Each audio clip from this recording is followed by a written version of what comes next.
10 mythical creatures that really existed people have been killed, civilizations terrified, and entire belief systems built around creatures that we were told never existed. For centuries, these beings were dismissed as myths, stories created by fear, imagination, or superstition. But the creatures you see in the title and thumbnail today may not be myths at all. They may be misunderstood survivors of Earth's past.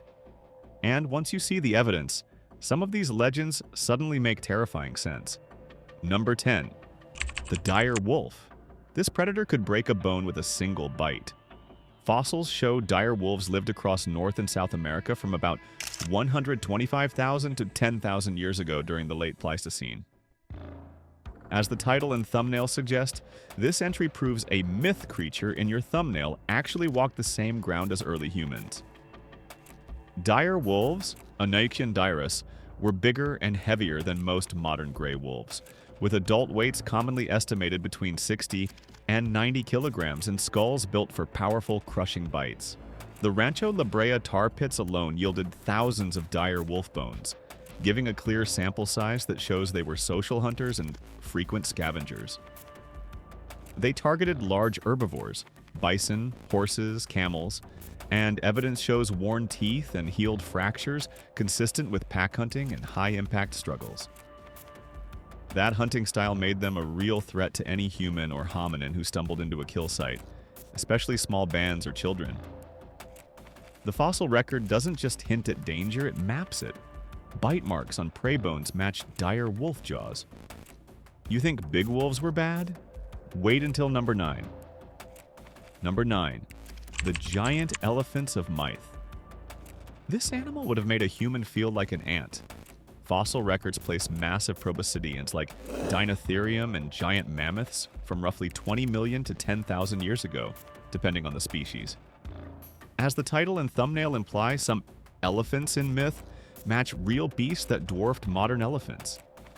Dinotherium stood around 3.5 to 4.5 meters at the shoulder, in some estimates, and may have weighed several tons. Its downward curving tusks and long lower jaw gave it a face unlike any elephant people see today. Other proboscideans, mastodons, and steppe mammoths ranged widely, with adult mammoths often reaching 3 to 4 meters shoulder height and weights over 6 tons. Encounters with such animals would be life or death. They could trample, gore with tusks, or flip small groups of hunters. Fossil and track evidence show humans hunted or scavenged them. Butcher marks on mammoth bones and coordinated drive sites demonstrate organized human action against huge prey. Rock art and butchered bones match the sizes estimated from fossils. If a huge tusked beast sounds unreal, what follows explains why people thought gods rode them. You think a huge tusked beast sounds unreal? What follows explains why people thought gods rode them. Number 8. The one-eyed giant. Finding just a skull could rewrite an entire story. Scattered island and coastal fossil finds reveal elephant and elephant-like skulls, with a single large central opening where a human would expect 2 eye sockets. As the title and thumbnail claim, one real skull can create a Cyclops legend. Pleistocene dwarf elephants and other proboscideans left skulls with a big nasal cavity for a trunk. To someone seeing only a weathered skull, that central hole looks like one massive eye socket. These skulls date from the late Pleistocene and Holocene in places like the Mediterranean, and could be hundreds to tens of thousands of years old when found by humans. Size matters. Even dwarf elephant skulls were large compared to human heads, so the illusion of a single giant eye is easy to imagine. The same fossil features appear wherever Cyclops tails show up, explaining cross-cultural similarity without direct contact. You think that's convincing? The next example ties a myth to a dinosaur fossil. Number 7. The griffin. A bird lion with a beak and claws sounds invented until you meet the fossils. Finds of Protoceratops and similar beaked dinosaurs in Central Asia date to the late Cretaceous, about 75 million years ago, and nomads in those regions later encountered those fossils near ancient trade routes and gold fields. As the title and thumbnail suggest, the griffin image lines up with the proportions of a beaked, four-legged skeleton with a strong neck and a rounded skull. features that could be misread as a lion's body with an eagle's head. Protoceratops were roughly the size of large sheep to small cattle and had a parrot-like beak and solid body. Their skulls and skeletons are common in the Gobi Desert. Nomads who found partial skeletons and associated them with nearby gold may have turned those remains into griffin tails that warned travelers away from dangerous terrain. Ancient descriptions of griffins track closely with fossil traits and the geography of finds. If land fossils explain griffins, what about rivers and ponds? Number 6. The kappa. A creature that drags people into water makes practical sense once you look at the animals that lived nearby. Large turtle fossils and accounts of giant freshwater turtles from the fossil and subfossil record show species far bigger than today's river turtles. As the title and thumbnail show, a cautionary kappa tail lines up with real animals that could overturn small boats or attack bathers. Examples in the fossil record include giant turtles from the Miocene and Pliocene with shell lengths measured in meters. Stupendomes in South America reached shell lengths over 2 meters and limb bones built for heavy weight. While Japan's specific freshwater record differs, the logic holds. A big turtle or snapping-cheeked creature in shallow water is a sudden, unseen hazard for a child or lone adult. Folktales warning children away from riverbanks match the real risk pattern, where drowning or sudden turtle aggression happened. These stories function as public safety rules coded as myth. Water danger is real. The sky hid even larger threats. Number 5. The thunderbird. Imagine a wing beat loud enough to shake the ground.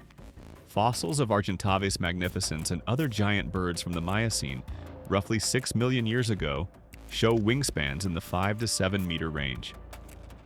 As the title and thumbnail hint, reports of sky beasts that cause thunder are not pure poetry when such birds existed elsewhere in Earth's past. Argentavis could have weighed 70 to 80 kilograms or more and used long, wide wings to glide across plains, making powerful downdrafts. To small human groups, a flying animal that large turning or landing nearby would create a blast of air, a noise, and the sight of prey-size animals being lifted. That visual impact explains how a bird could be linked to the sound of thunder in oral memory. The physics are simple. Larger wings move more air and make louder pressure changes. If the sky had giant birds, the land had cats designed to kill big prey precisely. Number 4. The saber-toothed monster. A feline built like a meat cleaver is not a tall tale. Smilodon species lived in the Americas during the Pleistocene, roughly 2.5 million to 10,000 years ago, and adult weights often range from 160 to 280 kilograms depending on species. As the title and thumbnail state, the saber tooth in your thumbnail is based on a real animal with long, flattened canine teeth, up to 20 to 30 centimeters in length, and a robust forelimb built for grappling. Smilodon hunted large herbivores with short, powerful bursts and delivered deep, slashing bites to vulnerable areas, neck and throat, rather than the suffocating hold used by modern lions. That hunting method created fatal wounds and left distinctive marks on prey bones and Smilodon jaws. Human bones from some sites show cut marks and interactions, meaning people lived alongside and sometimes competed with these cats. Land predators were deadly, but oceans kept even bigger killers. Number 3. The sea serpent. Long shapes under waves are easy to misread at night. Eocene and later marine faunas included very large snakes, elongated sharks, mosasaurs, and long-bodied whales.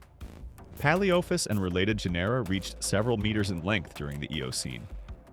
As the title and thumbnail suggest, sea serpent reports match the kinds of animals that actually swam in deep water. In open ocean, size and distance are hard to judge. A 6 or 10 meter body partially visible can look like a single sinuous beast. Sailors also encountered decomposing whale carcasses that presented stretched shapes and strange oil-slick behavior that feeds fear. Fossil and subfossil evidence shows there were indeed very large serpentine marine animals in past epochs, and even modern large animals. Giant squid and whales can create dramatic surface effects. Multiple consistent ship reports across cultures point to repeated misidentification, not pure hoax. The ocean held the biggest and most deadly of them all. Number 2. The Leviathan. An apex sea predator so big it shatters ships in legend has a real counterpart. Livyatan melvillei lived in the Miocene around 13 to 12 million years ago, and estimates place its length in the low to mid-tens of meters, with single teeth reaching several dozen centimeters, large enough to puncture thick bone. As the title and thumbnail claim, the Leviathan of myth aligns with a whale designed to hunt other large whales and large marine mammals. Fossil evidence shows massive, robust jaws and tooth structure, made for seizing and shredding flesh and bone. This was a hunter, not a scavenger. Megafauna interactions in the Miocene oceans include megalodon sharks and other giant predators, creating an environment where a lord of the sea was a realistic danger to any large animal, including early human coastal communities that relied on whales for food. Bite marks and healed injuries on fossil whale bones demonstrate real predator-prey fights on a massive scale. You've seen giants on land and sea. Now meet the creature that inspired the single greatest myth. Number 1. The dragon. What if the most common myth on Earth started with bones in the ground? Large dinosaur fossils, bones, teeth, and claws exist on every continent, and people encountered them long before modern paleontology. As the title and thumbnail indicate, dragons in art and story often combine teeth, claws, and wings, traits visible in many dinosaur skeletons and flying reptiles. Giant theropods like Tyrannosaurus rex reached lengths around 10 to 12 meters and had teeth over 30 centimeters. Flying reptiles like pterosaurs had wingspans from a few meters to over 10 meters in the largest species. When a community finds a massive jawbone or a wing membrane imprint, it creates a vivid image of a huge, dangerous beast. That explains why dragon stories are so widespread. Fossil finds present consistent features that are easy to translate into a single monster that breathes fire in story, even if the fire part was symbolic for destructive power. The global pattern, large bones, vivid oral tales, repeated iconography, makes the dragon less a fantasy and more a shared way to explain real, impressive remains. Final. Now that you've seen the evidence, ask which legends in your town might be fossils in disguise.